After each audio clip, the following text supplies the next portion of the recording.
I'm being joined by Lisa Felt, who's our director of our Department of Environmental Protection, and some special friends from our Friends of Sligo Creek, who are doing some great work in our community as a symbol of how it is that we continue to protect our Chesapeake Bay and how we continue to make sure that our bay grows healthier and healthier with some of the policies and also some of the great volunteer work that goes on in our communities. But I just wanted to start off by saying that our Chesapeake Bay Awareness Week is something where we really wanted to highlight as a Metropolitan Washington Council of Governments working with both D.C., Maryland, Virginia, and Pennsylvania, all coming together to highlight how important our bay is, not to us as just an environmental resource, but also as an economic one. Many people realize the watermen who work on our Chesapeake Bay, who are providing us with great fish and shellfish and all kinds of other great resources. And the reality is that we as a community pay more when our bay is not healthy.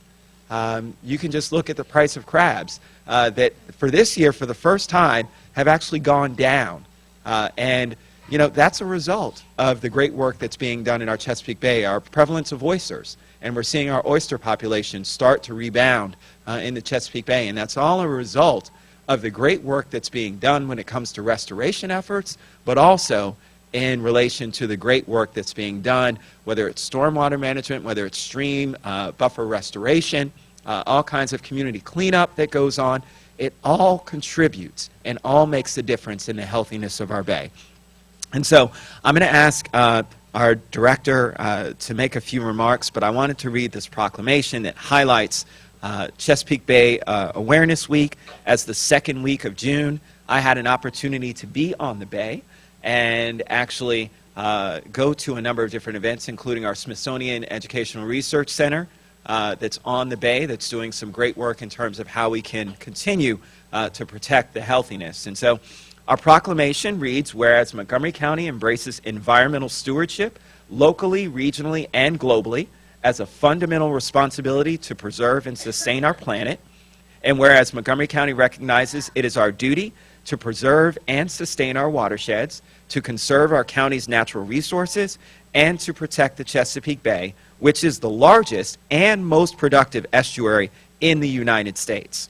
And whereas Montgomery County is nationally recognized for its robust stormwater management program, including practices such as rain gardens, green streets, and stream restoration, which protect the county's natural resources by capturing runoff to reduce and or remove pollutants that would otherwise make their way into the Chesapeake Bay.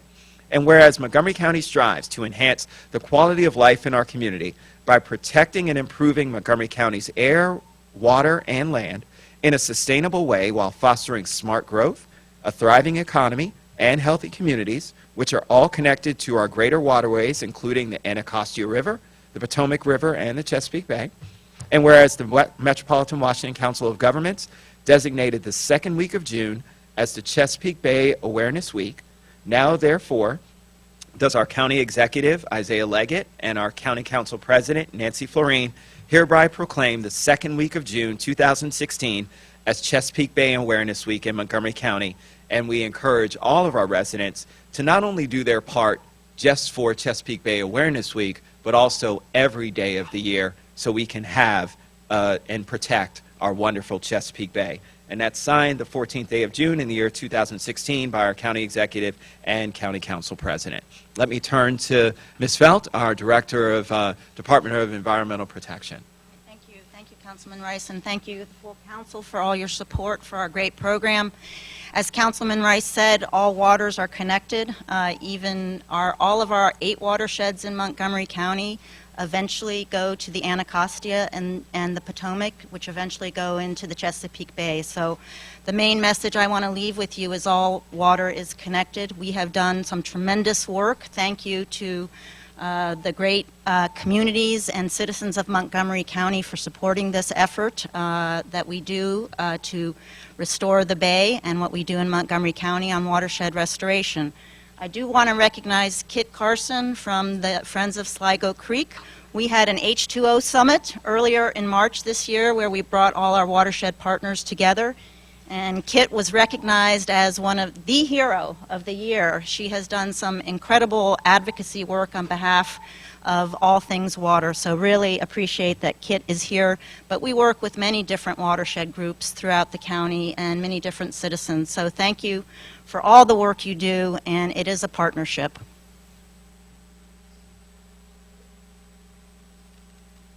Zia and I would like to say also that it's very clear to us that we have to work with county government, with states, with the feds, and that it is a collaborative effort we engage in every day, and it's one of the most amazing partnerships to work.